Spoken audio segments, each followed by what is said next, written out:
आत्मा में अनंत गुण विद्यमान हैं, किंतु उन सब का अस्तित्व हमें ज्ञान गुण के माध्यम से ही पकड़ में आता है।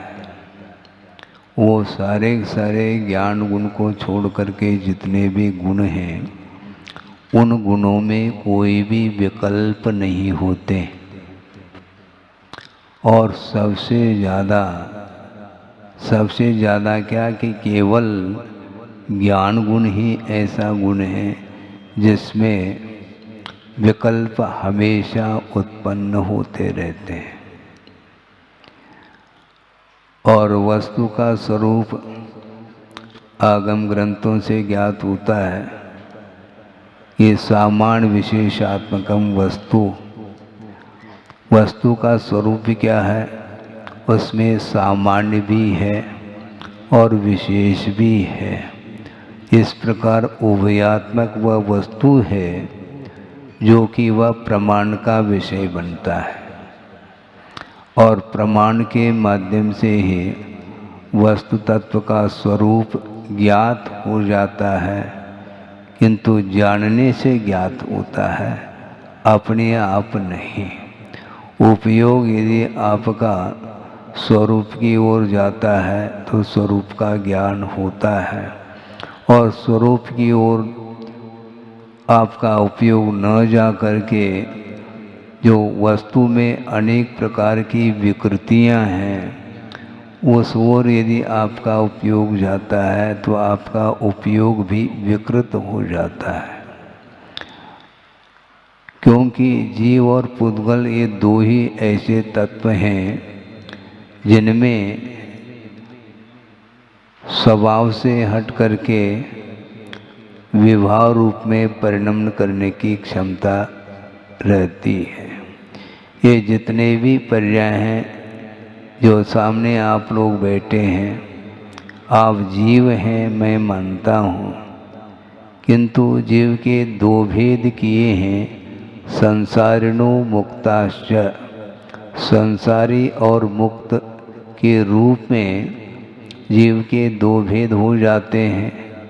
जो कर्म के साथ जिसका परिणमन चलता है वह संसारी माना जाता है, किंतु जो कर्मातीत अवस्था को लेकर के जिसका परिणमन होता है वह मुक्त जीव माना जाता है। और वह मुक्त जीव बुद्धि का तो विषय बन सकता है आस्था के बल पर, किंतु साक्षात इंद्रियों के माध्यम से, चर्म चक्षुओं के माध्यम से उस मुक्त आत्मा का दर्शन न आप कर पाते हैं न हम कर पाते हैं। फिर भी सिद्ध परमेष्टि की आराधना की जाती है और आस्था के बल पर ही हम कर सकते हैं, चाहे वह चतुर्थ काल हो चाहे और कोई भी काल हो। भगवान को जब निर्वाण होता है तो शरीर कपूर की भांति वह उड़ जाता है और उसमें से आत्म तत्व पृथक हो जाता है। आत्मा दिखाई नहीं देती क्योंकि वह कर्मातीत हो चुकी है। राग द्वेषादिक भाव कर्म है, ज्ञानावरणादि द्रव्य कर्म है, और ये शरीर जो है नो कर्म माना जाता है। इसलिए त्रिविध कर्ममल वर्जित शुद्ध महंता, इस प्रकार छड़ाले में आप लोग पढ़ते हैं। तीनों प्रकार के कर्मों से वह आत्मा ऊपर उठ चुकी है और हम और आप में, आपके बीच में वह रह नहीं पाएगी। एक समय में लोक के अग्रभाग पर जा कर के वह आत्मा विराजमान हो जाती है। वह केवल ज्ञान का विषय बनता है। चतुर्थ काल में भी सर्वज्ञ भगवान भी क्यों न हो, हथेली में आत्मा को रख करके दिखा नहीं सकेंगे, क्योंकि दिखाने योग्य वह है ही नहीं। वह इंद्रियातीत जो ज्ञान है उस ज्ञान के माध्यम से ही उसका बोध हो सकता है। तो आप लोग कौन हैं? जीव है क्या? नहीं, हाँ जीव है, किंतु अजीब बात है, जीव हो कर के भी स्वरूप की ओर दृष्टि आप लोगों की नहीं जा पाती है। ये बहुत दुर्लभ विषय है। ज्ञाता दृष्टा यह आत्मा का स्वभाव होते हुए भी स्वभाव का दर्शन नहीं कर सकते। आस्था के माध्यम से उसका दर्शन किया जा सकता है। और साधक लोग महाव्रतों का पालन करते हुए 28 मूल गुणों का पालन करते हुए शरीर के भीतर बैठी हुई जो आत्मा है उसका चिंतन करते रहते हैं। संवेदनशील होने के बाद भी वह ज्ञान मोह से आक्रांत है, इसलिए वस्तु तत्व का संवेदन उसे नहीं हो पाता। श्रद्धान अलग विषय है और संवेदन अलग विषय है। कई बार इस विषय को रखा होगा, किंतु फिर भी रख रहा हूँ क्योंकि बार बार इस विषय को लेकर के मनन चिंतन आदि करते हैं तो वह ज्ञान हमारा और परिष्कृत होता है, पुष्ट हो सकता है। तो इसलिए संवेदन जिस रूप में जीव परिणमन कर रहा है उसी रूप में उसको वह जीव संवेदन में आता है। आप जीव होते हुए भी आप किस रूप में संवेदन कर रहे हैं? आप बोलिए। मनुष्य पर्याय के रूप में औदैक भाव है, मैं मनुष्य हूँ, यह संवेदन आपको होता है। देवगति का उदय जिसे चल रहा है, जिसके जीवन में वह अपने आप को देव के रूप में संवेदन करता है, क्योंकि यह जीव विपाक की प्रकृति मानी जाती है। अब मनुष्य में भी ये कर्म भूमि के मनुष्य, ये भोग भूमि के मनुष्य, ये अलग व्यवस्था, और कर्म भूमि मनुष्य में भी यह पुरुष है और यह स्त्री है। यह जो संवेदन है वस्तुतः यह आत्मा का संवेदन नहीं, किंतु आत्मगत जो वैभाविक भाव है उसका संवेदन वह करता है। यद्यपि शुद्ध निज परमात्म तत्व का श्रद्धान उसे हो चुका है, अथवा जिसको नहीं हुआ है वह भी श्रद्धान को प्राप्त कर सकता है, किंतु संवेदन की बात जब आती है उस समय वह शरीर आश्रित वह उस जीव का परिणमन चल रहा है। इसलिए नर नारकादिक जो पर्याय हैं, अवस्था विशेष हैं जीव की, ये वैभाविक अवस्थाएं अर्थात वैभाविक पर्याय मानी जाती हैं, जो कि इंद्रिय के विषय वो बन जाते हैं। इसलिए चक्षु इंद्रिय के माध्यम से अथवा कर्णेंद्रिय के माध्यम से भिन्न भिन्न पदार्थ का ज्ञान आप लोगों को होता है, किंतु श्रद्धान होने के बावजूद भी पर पदार्थ का यथार्थ ज्ञान होने के बावजूद भी हर्ष और विषाद से ऊपर उठ करके संवेदन करना ये खेल नहीं है, हाँ, बहुत कठिन है। आप अनुभव ही नहीं कर पाएंगे और आपका मन लगेगा भी नहीं उसमें, क्योंकि जिसका मन सुबह से लेकर के शाम तक मनोरंजन आदि में मन लगा रहता है, तो उसके लिए आत्म तत्व का संवेदन कैसा हो सकता है। असंयम की भूमिका में वह असंयम का अनुभव इसलिए करता है क्योंकि वह भी औदैक भाव माना जाता है।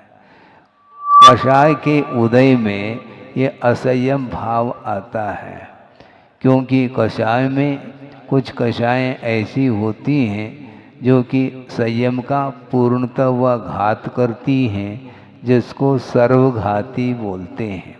और संयम का एक देश घात करने की क्षमता को लेकर के कुछ कषायें होती हैं जिनको देशघाती की संज्ञा दी है। कई लोग चर्चा के दौरान ये भाव रखते हैं, महाराज ये तो आगम का विषय है, किंतु उस सर्वघाती की पहचान क्या है? सर्वघाती की यही पहचान है कि वह कदम कदम पर असंयम का परिचय देता है।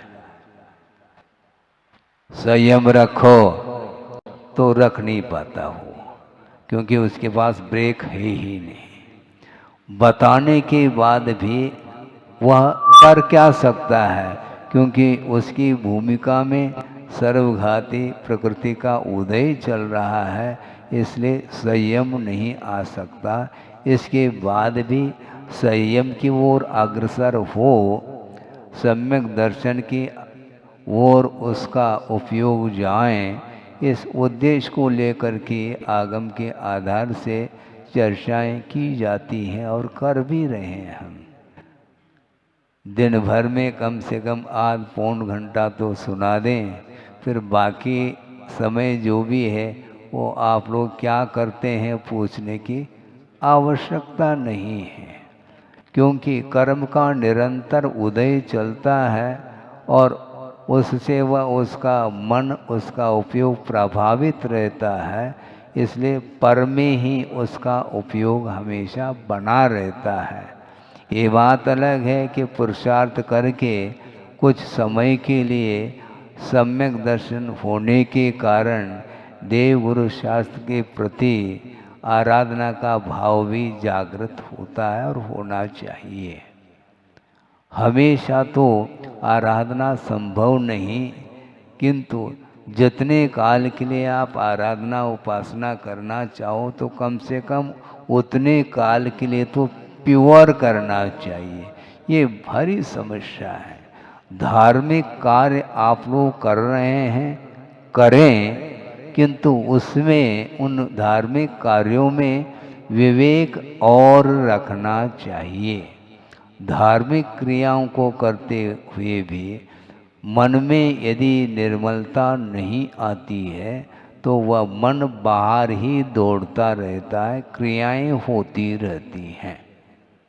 पूजन कर रहे हैं, मोक्ष फल प्राप्त फलम, उसी बीच में कोई व्यक्ति आ गया, कभी आ गए, हाँ हाँ बिल्कुल, पूजा के लिए कुछ क्षण के लिए वह विराम मिलता है, फिर बाद में अर्घम। ये क्रियाएं चल रही हैं, उतने क्षण के लिए भी आपका मन संयत नहीं होता। इसी का नाम असंयम भाव है। असंयम भाव की पहचान क्या है? यही पहचान है? हाँ हाँ, वो तो सवाल नहीं उठता। सर्वघाती स्पर्धक का उदय बना रहता है, तभी वह अनुवृत्ति नहीं हो पाता। महावृत्ति तो बहुत दूर की बात है। अनुव्रत अर्थात देशव्रत, जिसको संयमा संयम बोलते हैं, और महाव्रत का अर्थ सकल संयम होता है। इन दोनों को पालन करने की क्षमता या सामर्थ्य उसके अंदर नहीं है जब तक वह सर्वघाती स्पर्धक का उदय चलेगा। इसलिए अब वह पुरुषार्थ करते करते आगे बढ़ जाए तो बात अलग है। बढ़ाया नहीं जाता, जो आगे बढ़ता है तो उसके लिए थोड़ा सा और कोई भी व्यवधान हो उसको दूर करने के लिए सहयोग दिया जा सकता है, किंतु रुचि उसके अंदर होनी चाहिए। और रुचि यदि नहीं है तो रुचि महाराज रुचि जागृत नहीं कराई जा सकती। कराई तो जा सकती है, बैठे तो हैं हम, आज पौन घंटा तो सुना रहे हैं, इसके बाद भी यदि मान लो आपकी रुचि जागृत नहीं होती है तो भूख है ही नहीं, ये मानना तो पड़ेगा। क्योंकि रुचिकर जो भोजन सामग्री सामने होने के बाद भी वो यदि नहीं रुचता है तो वह अन्यत्र उसका मन है। एक बार आचार्य महाराज ने भी कहा था, सोचने की बात है, अठप्रहरी घी से व्यंजन बने हुए हैं, स्वादिष्ट हैं, इसके बाद भी उसको चाव से खाना पसंद नहीं करता। और चाट, हाँ, चाट पकोड़े, वो उसमें क्या है, उसमें क्या डाला है, उसमें कौन सी सुगंधी है, लेकिन वो ही पसंद आता है। जो शुद्ध अटप्रहरी घी से बने हुए व्यंजन रुचते नहीं और वर्तमान में फास्ट फूड जिसको बोलते हैं वह रुच रहे हैं। एक बार कम से कम आप लोगों को आर्टिकल पढ़ लेना चाहिए। ये जितने भी व्यंजन बन रहे हैं फास्ट फूड के रूप में, उसमें क्या क्या डला रहता है, उसके उत्पादन के बारे में बारीकी से अध्ययन कर लेना चाहिए। आपको ज्ञात नहीं है ऐसा नहीं कह सकता, सबको लगभग ज्ञात है कि वह भक्ष्य नहीं है। सुन रहे हैं कि नहीं? मन शुद्धि, वचन शुद्धि, काय शुद्धि, आर्जल शुद्ध है महाराज। ये तो ठीक है, लेकिन आप किसका भक्षण कर रहे हैं, किसका सेवन कर रहे हैं, उस ओर तो कम से कम ध्यान रखो। और आप ही नहीं, छोटे छोटे बच्चों के लिए भी वही परोसा जाता है। तो इसके माध्यम से जो मन में विशुद्धि आनी चाहिए, धर्म के प्रति रुचि जागृत होनी चाहिए। वह रुचि इसलिए नहीं जागृत होती, वह आदत में वह आ चुका है। इसलिए शुद्ध खाद्य पदार्थ उसके नसीब में नहीं है और वह होटल आदि में जा कर के वह खा पी करके आता है। अब उसको क्या कहें? वस्तुतः ये सारे पदार्थ अपने मन को विक्षिप्त करने में कारणभूत है। इंद्रिय जो उद्रेकित होती हैं, उत्तेजित होती हैं, वह इसी प्रकार के पदार्थों के सेवन के कारण ही होता है। इसलिए आप लोग शुद्ध फास्ट फूड, वो बिल्कुल ही फास्ट हो गया, वो ब्रेक फास्ट बोलते हैं। हाँ, ब्रेक लगता ही नहीं उसमें, फास्ट है वो। ये नहीं होना, क्या होना चाहिए और क्या नहीं होना चाहिए, यह विवेक यदि जागृत नहीं होगा तो वह असंयम की भूमिका से ऊपर नहीं उठ पाता और सही मायने में देव गुरु शास्त्र की आराधना करने के लिए उसके भावों में भी पवित्रता नहीं आती है। इसलिए आप लोगों को कम से कम इतना ध्यान तो रखना चाहिए। इतना कहने के उपरांत भी शायद ही कोई व्यक्ति होगा जो हाथ जोड़ करके खड़े हो करके बोल दे, महाराज हम इसका त्याग करते हैं। यदि मैं नहीं बोलता तो शायद आप खड़े होते हैं, बैठ जाइए। हाँ, आप मोटिवेट की बात कर रहे हैं ना, तो इसलिए बहुत सारे लोग हैं, या तो मैं ये समझूंगा कि सबका त्याग है। यदि त्याग नहीं है तो करना चाहिए और धीरे धीरे सही, लेकिन इस ओर आपके कदम बढ़ने चाहिए। लेकिन प्रवचन में इस विषय को रखने के बाद भी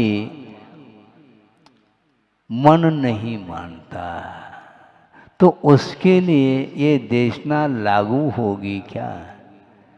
लेकिन फिर भी देशना इसलिए देते हैं तो ताकि धीरे धीरे बार बार सुनाने से शायद भावों में अंतर आ जाए और एक व्यक्ति जैसे सभा में खड़े हो गए, ऐसे कई खड़े हो सकते हैं। जिनवाणी समाप्त होने के बाद खड़े होना अलग है जिनवाणी स्तुति के लिए, किंतु त्याग की अपेक्षा से खड़े नहीं भी हो तो कम से कम बैठे बैठे हाथ तो उठा सकते हैं। हाँ, लेकिन अभी भी परसेंटेज कम है। हाँ, जिनका त्याग है उनके लिए तो दोनों हाथों से आशीर्वाद है। लेकिन दोनों हाथों से आशीर्वाद के निमित्त को लेकर के तो हाथ उठा सकते हो, लेकिन त्याग के दृष्टि से उठाना चाहिए, ध्यान रखो। आप निरंतर प्रयासरत रहिए तो निश्चित रूप से वो जो आदत है वह छूट सकती है। छोड़ने से ही आदतें छूटती हैं, नहीं हैं तो वो कभी भी छूट नहीं सकती, छोड़ना पड़ता है। हाँ, बच्चों के लिए इन वस्तुओं से छुड़ाने के लिए प्रलोभन भी देना पड़े तो दे दें, किंतु इन वस्तुओं का परहेज तो कराना चाहिए। बिल्कुल ठीक है।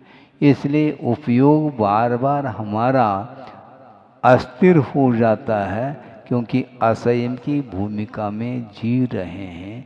इसलिए संयम रुचता नहीं है।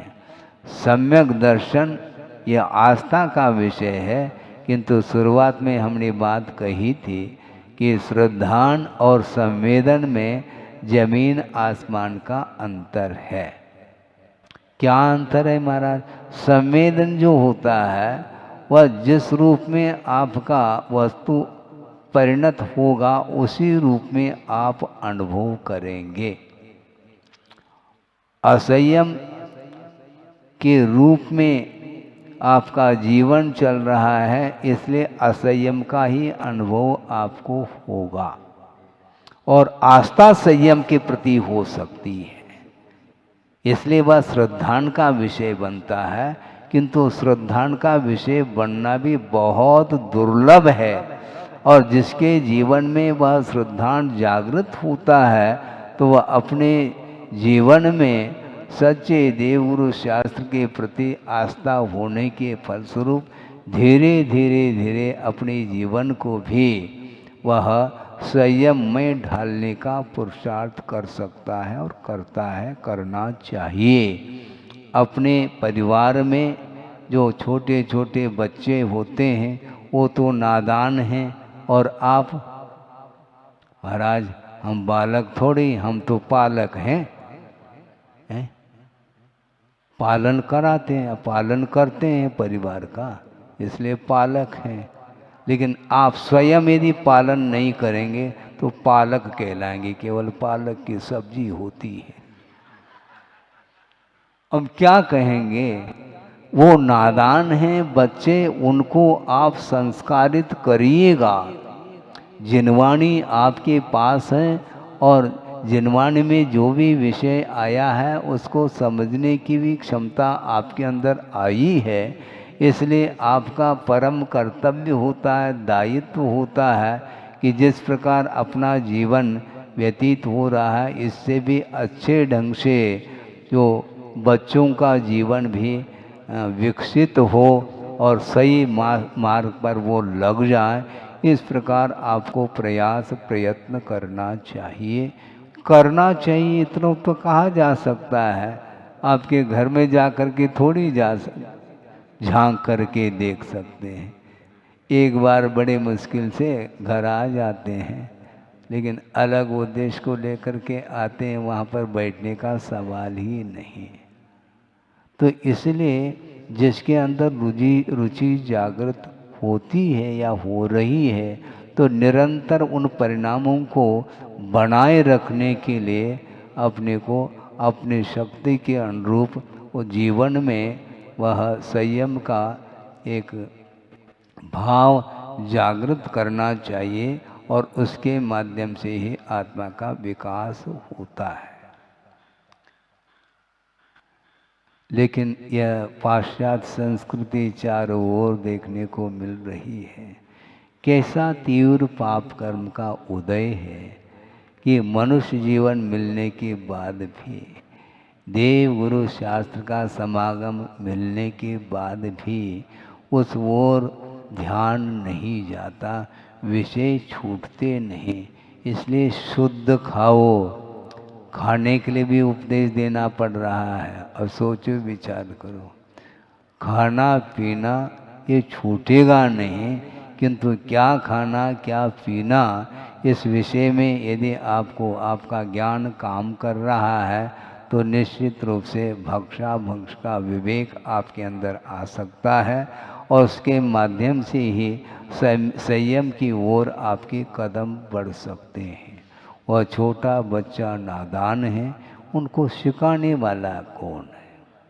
वस्तुतः लौकिक जो ज्ञान है, जो बड़े बड़े कॉलेज और यूनिवर्सिटी आदि खुले हैं, स्कूल आदि भी बच्चे जाते हैं, किंतु वहाँ पर क्या पढ़ाया जा रहा है? उस ज्ञान के माध्यम से जीवन का विकास कितना हो रहा है? विनाश हो रहा है, विकास नहीं होता है। लौकिक ज्ञान के माध्यम से आत्मा का विकास नहीं, किंतु उसके माध्यम से वह और भौतिक जीवन में उलझता चला जाता है। भौतिक संबंधी ज्ञान होना ये अलग है, किंतु परमार्थ का ज्ञान वहाँ पर लौकिक क्षेत्र में नहीं मिल सकता। इसलिए गुरुदेव ने बहुत प्रयत्न और प्रयास करके प्रतिभा स्थली को स्थापित किया है और वहाँ पर हजारों की संख्या में वो छात्राएं चौथी कक्षा से लेकर के 12वीं कक्षा तक के छात्राएं वहाँ पर अध्ययनरत हैं और उनके लिए बहनों के माध्यम से मात्र ज्ञान ही नहीं मिल रहा, किंतु जैन धर्म संबंधी संस्कार उन्हें मिल रहे हैं।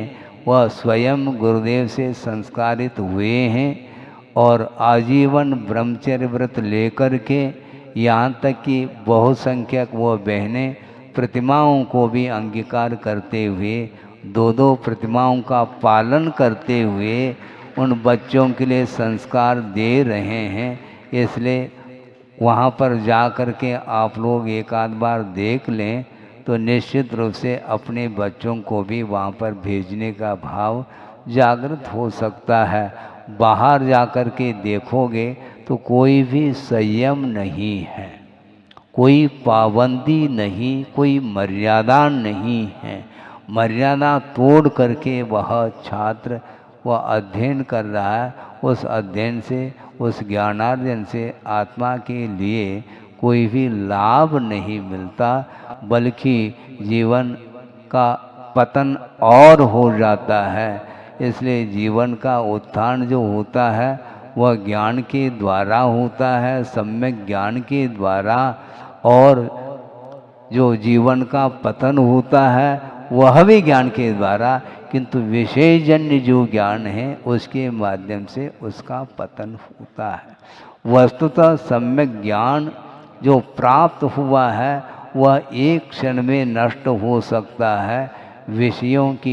विषयों से यदि आकर्षण हमारा बढ़ रहा है तो सम्यक ज्ञान विच्छिन्न हो जाता है।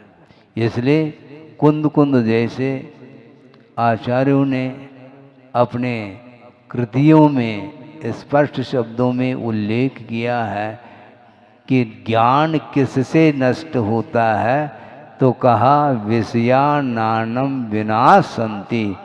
पंचेंद्र के विषय ज्ञान को नष्ट करने वाले हैं।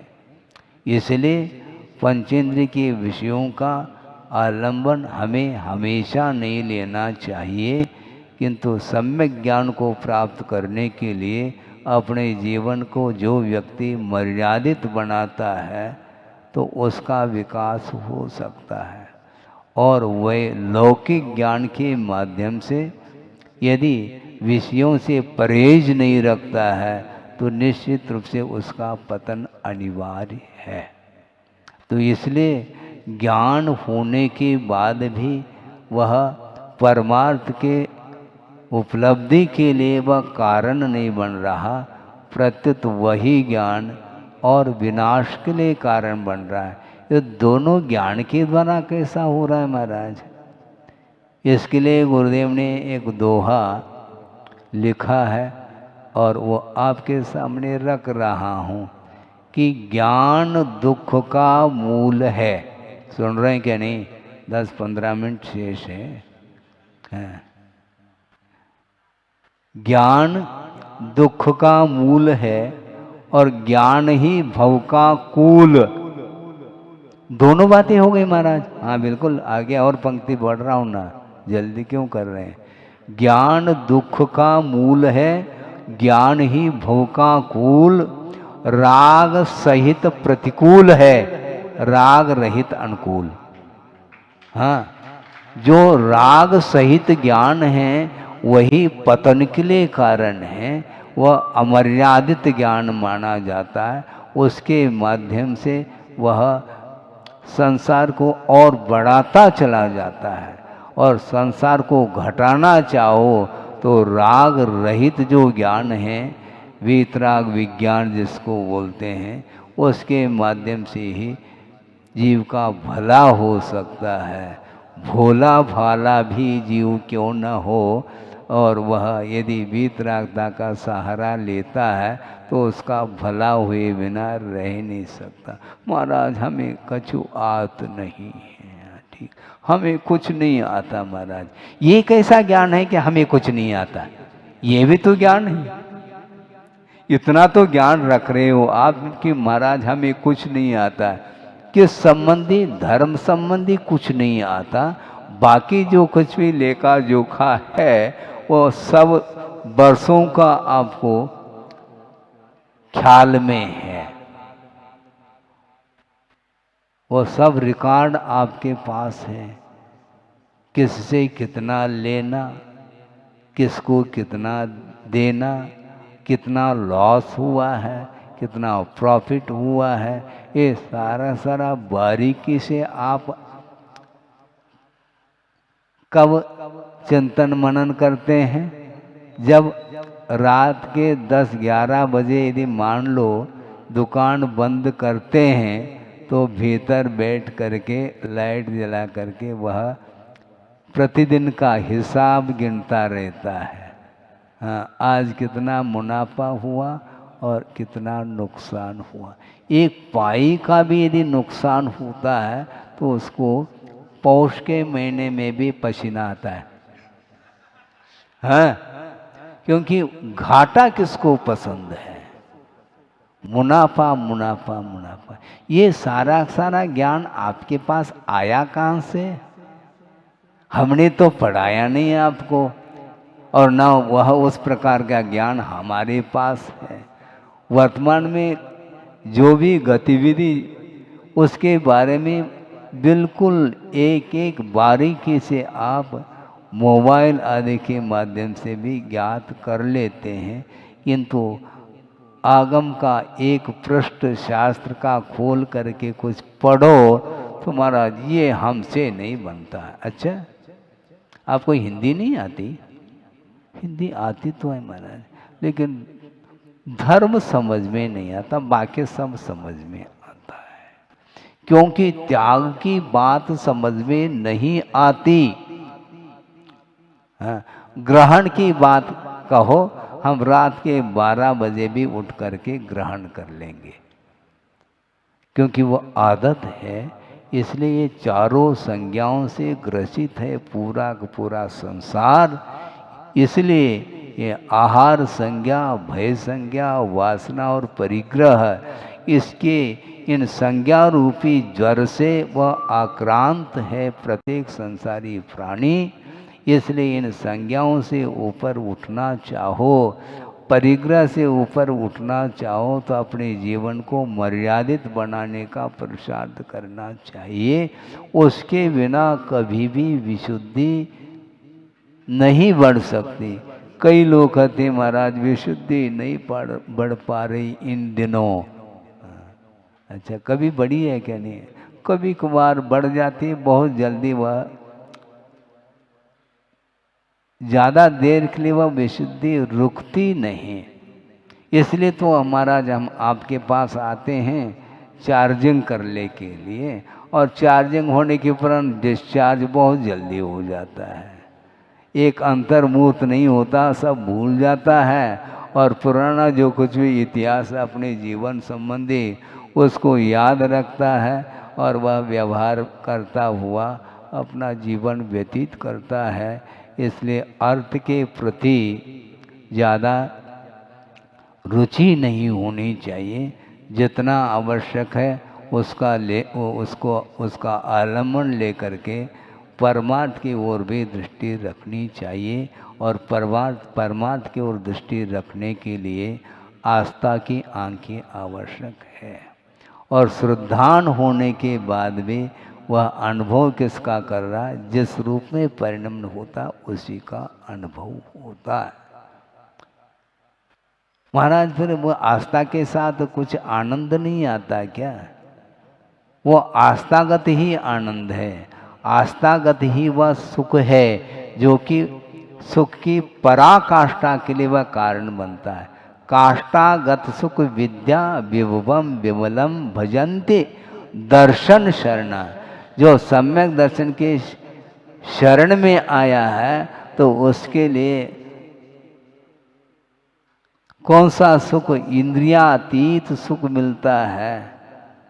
काष्ठा यानी सीमातीत सुख का अनुभव उसे वो करने को मिलता है। लेकिन महाराज ये तो बिल्कुल हवा में बात जा रही है, अब कुछ दिख तो ही नहीं रहा है। न मोक्ष दिखाई पड़ रहा है, न स्वर्ग दिखाई पड़ रहा है। हम श्रद्धान करें तो कैसे करें? श्रद्धा तो आपको करना है हर हालत में, क्योंकि वर्तमान में किसी ने कहा था कि महाराज नरक तो दिखने में नहीं आता है, आपको देखने में आ रहा है क्या? ऐसा वो पूछ रहा है मुझे।